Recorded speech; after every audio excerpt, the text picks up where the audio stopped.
Welcome back to Keeping It Real. We are speaking now with Hugh Barnsley. I've known Hugh for a number of years.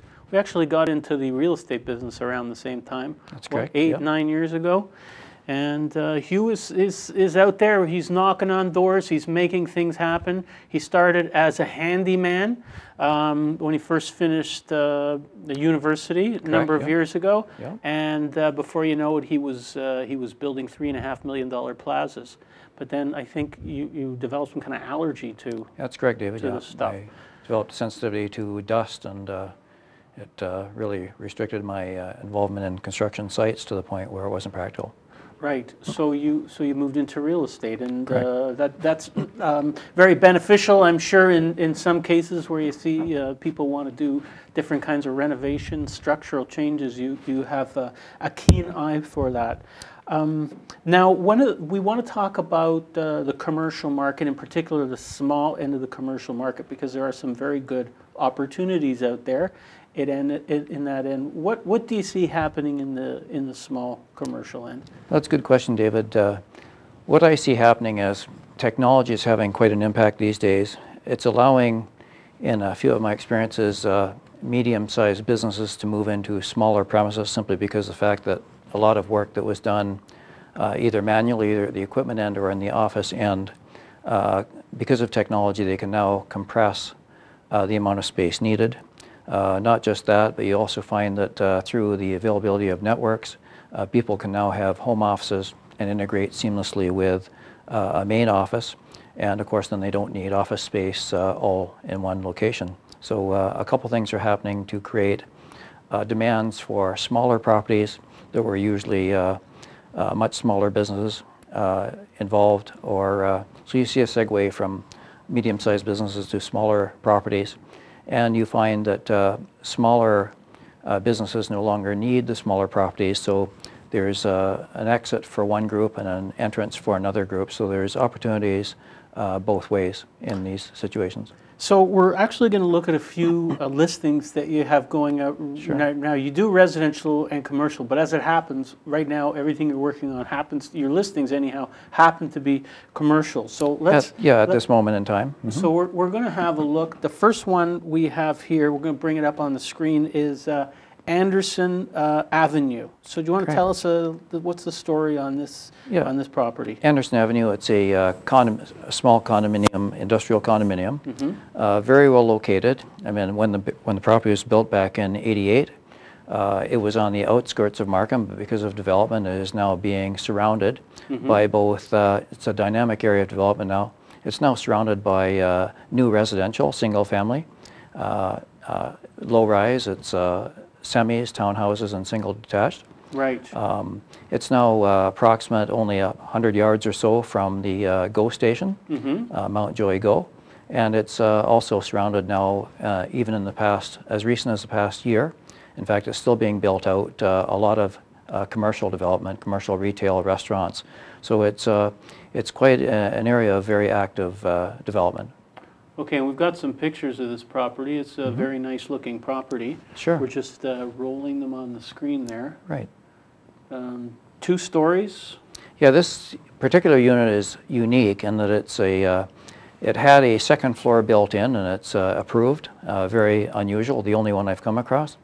It's very attractive in the fact that it's an opportunity for a small business and gives an opportunity to grow. So a small business could buy this property at this point in time. They could use, say, the first floor or second floor, depending on their needs. The first floor, of course, is office and industrial, and then the second floor is office. So you could locate in the first floor. As the business built out, you could then expand. If you needed more office space, showroom space, etc., you could then take over the second floor. And it has a unique lobby where you come in and you can use either area, not disturbing the other. So a very unique opportunity. Okay, and that's in Markham. Yeah, it's just north of what was the outskirts of Markham. Now, of course, the area has developed so much, so it's on the north border of Markham, approximately near the intersection of Burr Oak Avenue and Highway 48. Okay, very good. Now, you've got another one here. It's 12 Steinway. Yeah. You want to tell us a little bit about that one? That's a Toronto address. Unique also in the fact that this is a 100% office in what was originally deemed a industrial condominium as well. Unique in the fact that it's a corner suite. It has 5 offices along the perimeter with glass, so very pleasant. Also it has a vaulted central area and a very nicely appointed boardroom. Very nicely designed when it was built. It was built out actually around the 90-91 period, but the design is really timeless, so very attractive for many uses. Right. The zoning there is administrative office at this point, and through amalgamation it could have possibly other designations as they make the zoning consistent throughout the GTA. And there's the floor plan there, so it's basically one large square. Yes. Okay. Very pleasant with all the natural light coming in from the 2 walls. And that's selling $379,000. Correct, yes. Cap rate of 6%. Yeah, and I want to enlarge on that issue. Sure. The seller is in one of those situations where he doesn't need that much space, but if the opportunity came up, he would be happy to stay there and sell the building at this point and then rent it back from the purchaser. So if it was to be purchased at the purchase price, it would be representing a cap rate, so really interest on your investment, so to speak, to simplify, of 6%, and if the purchase price was less than that, of course, you would then increase your return. And that would be he's willing to promise that for a 3-year term. So if he stays, is it a shared tenant thing? Like, does he need the entire place if he stays, or he would be prepared to downsize? No, interesting question. He actually rented the adjacent unit up to this point. He's now consolidating into this unit, but the alternative is he could rent it back from purchaser, or he could also, because of his employees now being not proximate to the office as they were when this business was started 20 years ago, he's also willing to go the other route of having home office with a internet interface part of the time. So he still needs some office space, doesn't need even as much as this, but he could work with this as well because he avoids having the reinstallation of his computer system, which is a huge expense. I see. Okay, so there's some flexible opportunity there. Now, and very good transit opportunity there too, being only seconds from the 407.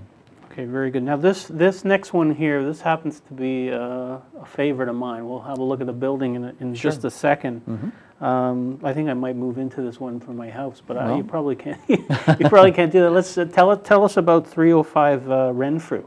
Yeah, sure. Okay, this is a property that's for lease. It's 1,600 square feet. It's a lower level.